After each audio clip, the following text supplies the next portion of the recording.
வணக்கம். ஆகஸ்ட் 6 2017 இன்றைக்கி நடந்த குரூப் 2A எக்ஸாம் பற்றி கட் ஆஃப் அனாலிசிஸ் பார்க்க போகிறோம்.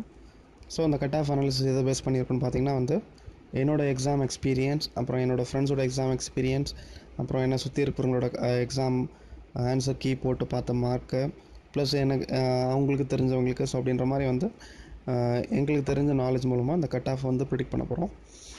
ஸோ அதுக்கு முன்னாடி கொஸ்டின் பேப்பரோட ஸ்டாண்டர்ட்ஸ் எப்படி இருக்குது, கொஸ்டின் பேப்பர் என்ன மாதிரி கேட்டிருந்தாங்க அப்படின்ற மாதிரி ஒரு ஓவர்வியூ பார்க்க போகிறோம்.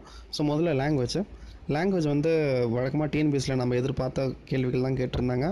லாங்குவேஜ் ரொம்ப ஒரு டீசெண்டான ஸ்டாண்டர்டில் ரொம்ப ஒரு தரமாகவே கேட்டிருந்தாங்க. பட் இருந்தாலுமே கொஞ்சம் சிம்பிளாக ஈஸியாக இருந்ததுனால லாங்குவேஜில் ஒரு ஆவரேஜ் ஸ்கோரை நம்ம எவ்வளோ எடுத்துக்கலான்னு பார்த்தீங்கன்னா ஒரு 90 மார்க்ஸை ஆவரேஜ் ஸ்கோராக எடுத்துக்கலாம். ஸோ அடுத்து மேக்ஸ் பார்த்திங்கன்னா கொஞ்சம் டைம் கன்சூமிங்காக இருந்துச்சு. சிம்பிளிஃபிகேஷன் நிறைய கொஸ்டின்ஸ்லாம் வந்துட்டு இருந்துச்சு. ஸோ மேக்ஸில் ஆவரேஜ் ஸ்கோராக எவ்வளோ எடுத்துக்கலான்னு பார்த்தீங்கன்னா 25க்கு 20+ ஆவரேஜ் ஸ்கோராக நம்ம எடுத்துக்கலாம். ஸோ அடுத்து மீதி இருக்கிற 75 ஜென்ரல் ஸ்டடீஸ் எக்ஸாமில் எப்படி கேட்டுருந்தாங்க அப்படின்னு பார்க்கும்போது ஜென்ரல் ஸ்டடீஸோட கொஸ்டின்ஸ்லாம் ரொம்ப உண்மையிலே தரமாகவே கேட்கல. எதிர்பார்க்காத கேள்விகள்லாம் வந்துருந்துச்சு. ஸோ எக்ஸாம் அப்பியர் ஆகிற சில பேர் சில ஸ்ட்ராட்டஜி வச்சுருப்பாங்க. லாங்குவேஜ், மேக்ஸு, கரண்ட் அஃபேர்ஸ் 3 மட்டும் படிப்போம். ஜென்ரல் ஸ்டடீஸில் மீதி இருக்கிற கொஸ்டின்ஸ்லாம் ஏதோ ஒன்று அடிச்சுட்டு வருவோம், முடிஞ்சால் பாஸ் பண்ணுவோம், இல்லைனா விடுவோம் அப்படின்ற மாதிரி சில பேர் மைண்ட் செட்டில் வருவாங்க. இவங்கெல்லாம் கிளியர் பண்ணுறது ரொம்ப ஃப்ளூக்குன்னு தான் சொல்ல முடியும். அவ்வளோ கான்ஃபிடென்ட்டாக கிளியர் பண்ண முடியாது. பட் இன்றைக்கி நடந்த எக்ஸாமில் பார்த்திங்கன்னா அந்த ஒரு ஸ்ட்ராட்டஜியில், அந்த ஒரு அப்ரோச்சில் போனவங்களும் லாங்குவேஜ், மேக்ஸ், கரண்ட் அஃபேர்ஸ் 3 மட்டும் படிப்போம், மீதி ஜென்ரல் ஸ்டடீஸை ஸ்கிப் பண்ணிவிடுவோம் அப்படின்ற ஒரு தாட்டில் போனவங்களும் உண்மையிலேயே காம்ப்ரஹென்சிவாக முழுமையாக படிச்சுட்டு போனவங்களுக்கும் ரொம்ப பெருசாக வித்தியாசம்லாம் வராது. ஏன்னா ஜென்ரல் ஸ்டடீஸோட கொஸ்டினோட நேச்சர் அப்படி தான் ரொம்ப சேலஞ்சிங்காகவே இருந்துச்சு.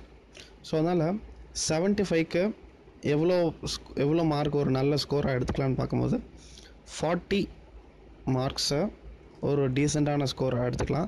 ஸோ ஜென்ரல் ஸ்டடீஸ் ஒட்டுமொத்தமாக ஜென்ரல் ஸ்டடீஸ் மேக்ஸு ப்ளஸ்ஸு மற்ற ஜென்ரல் ஸ்டடீஸ்லாம் சேர்த்து பார்க்கும்போது 60 கொஸ்டின்ஸ் ஒரு நல்ல ஒரு டீசெண்டான ஸ்கோராக நம்ம எடுத்துக்கலாம். ஸோ லாங்குவேஜில் 90, இதில் ஒரு 60.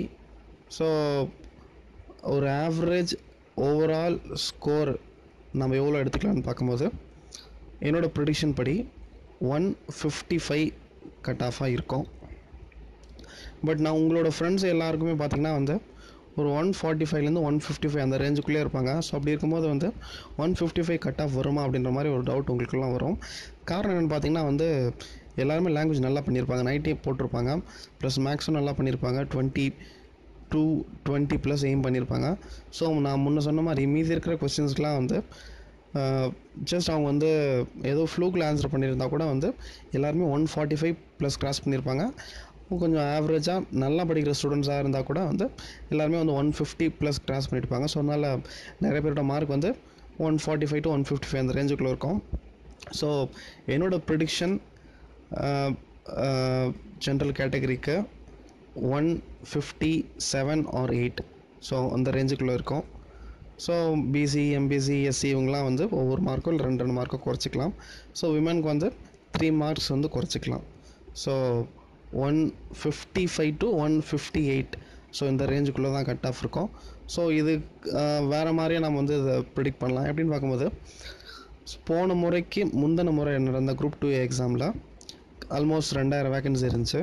ஸோ அந்த டைம் கட் ஆஃப் பார்த்திங்கன்னா 150. போன முறை நடந்த குரூப் 2A எக்ஸாமோட வேக்கன்சி அரௌண்ட் 1400, ஒரு 1400 வேக்கன்சி. ஸோ அந்த டைமில் கட் ஆஃப் 155 இருந்துச்சு. ஸோ இந்த முறை ஆல்மோஸ்ட் 2000 வேக்கன்சிஸை போன முறை விட வேக்கன்சி அதிகம். ப்ளஸ் கொஸ்டின் பேப்பரோட டஃப்னஸ் பார்த்திங்கன்னா போன முறை விட இந்த முறை கொஸ்டின் பேப்பர் கொஞ்சம் டஃப். ஸோ அதனால் கட் ஆஃப் ஒரு 155 to 158 இந்த ரேஞ்சுக்குள்ளே இருக்கும். ஸோ நிறைய பேர் 160+லாம் ப்ரெடிக்ஷன் போடுறாங்க. பட் இது எந்த அளவுக்கு உண்மையாக இருக்குன்றது தெரியல. பட் எனக்கு அதில் உடன்பாடும் இல்லை. 155லேருந்து 158 இருக்கும் அப்படின்ற மாதிரி தான் என்னோடய ஒப்பீனியன். ரிசல்ட் வரட்டும், பார்ப்போம். ஸோ 155க்கு மேலே இருக்கிறவங்களாம் கொஞ்சம் நம்பிக்கையோடு இருங்க. வாழ்த்துக்கள். நன்றி.